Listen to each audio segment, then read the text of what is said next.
We heard this crazy story about a snake in a locker room. Your nightmare. It's my actual nightmare. Was it planted? Which locker room? Where? We're going to get you all of the details here, and then of course get the reaction from Gronk. It is actually super creepy. We got lots to talk about. Should we get to our underreactions? Yeah. Let's do it. Let's do it, guys. We got attaboys to dish out as well. But these are some things that we aren't talking about enough in the good old National Football League right now.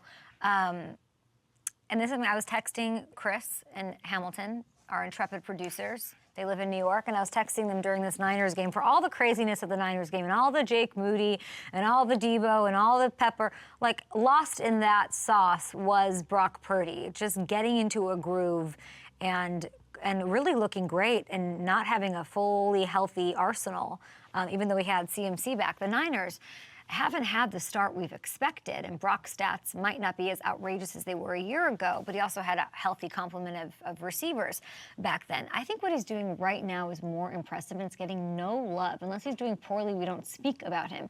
He's still anticipating throws. He's making the timing plays, but he started to make more and more happen off platform. I loved seeing that in Sunday's win at Tampa. Some of those throws were as good as anything I've seen from the quarterback this season. He's had a rotating cast of characters. The offense, is not where it was, as I just said 9 times. And Brock has elevated the guys around him that he does have. The Pearsalls, the guys that can get in the mix and hopefully build them some depth, some resilience down the stretch into the playoffs. It's the number 2 offense in the league, guys. Despite all this skies falling, no dominant, put your face on or foot on their throat sort of win that we're looking for. This dominant team that we saw at spurts more often than not, leading into their bye around the same time last year. When you peel back the layers and you look at some of the underlying sort of numbers, this is how well Purdy is playing. Second in the NFL in yards per game and yards per attempt. He's led the Niners to points on nearly half of their drives. He ranks 4th in expected points added per dropback, whatever that means, right in between Allen and Burrow. Second to only Lamar, picking up the first down on 38.8% of his dropbacks. Okay, sure.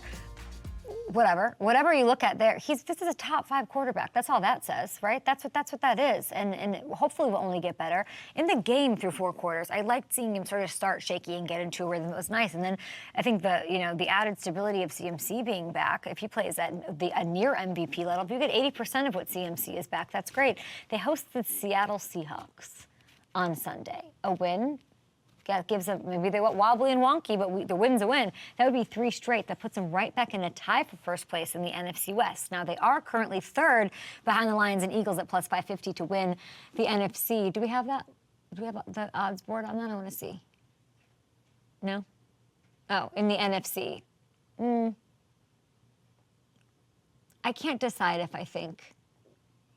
I would go all in right now on them or the Cardinals. I want to see what happens against Seattle with another game with CMC and all of that. The Cardinals are playing such good ball. I don't know that I wouldn't throw some money on them for the NFC West odds, at least. We'll have those for you at some point.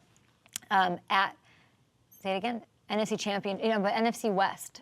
Do we have those odds? I know we put them up with they probably changed since we had Whitworth on Monday. Next up, let's give some positivity to tech. Oh, here we go. All right, Hammy, I don't know. This is close here. Plus 140, plus 105. I don't know what I would do or what I sort of need to see. I might go with the Cardinals here. I really might. And Jake Moody might be the reason. And the Cardinals do have a little bit of an edge, too, because they beat the Niners once already. They already beat the Rams. They have the tiebreakers right now. It was a wonky game the first time around against the Niners. It was one of those weird ones that they kind of let slip away.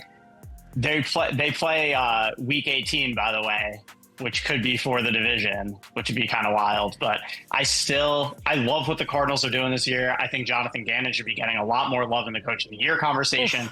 But I still trust the Niners, I think, to ultimately pull away here. Cardinals haven't played the Seahawks yet. So they're going to get them twice still. They've got something looking at their matchups. They got the Patriots. I won't bet on that game. That's one that I'm not putting a parlay on that one to save my life. Who knows how that'll go.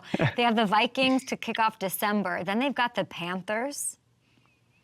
They've got another one, of course, against the Niners. And then obviously the NFC West to end it all with the Rams and the Cardinals. Or yeah, they play. I'll play. I don't know. I'm trying to think. I think the Cardinals are going to win this division. Bam! I said it. Yeah, wow. Why not? Trey McBride all the way. Love that. Love seeing those odds. What do you guys think? Let us know at Up and Adam Show.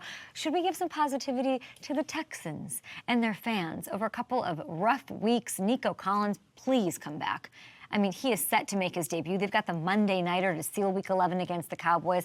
But I feel like we're underreacting to how big of a difference maker the Nico return is going to be. He was the leading receiver in the league. Jamar's happy he's out because he made up so much ground on him. He gets injured back in Week 5, but he was averaging an absurd 113.4 yards a game on the year, even though he only played 9 snaps in the Buffalo game before sustaining that hammy.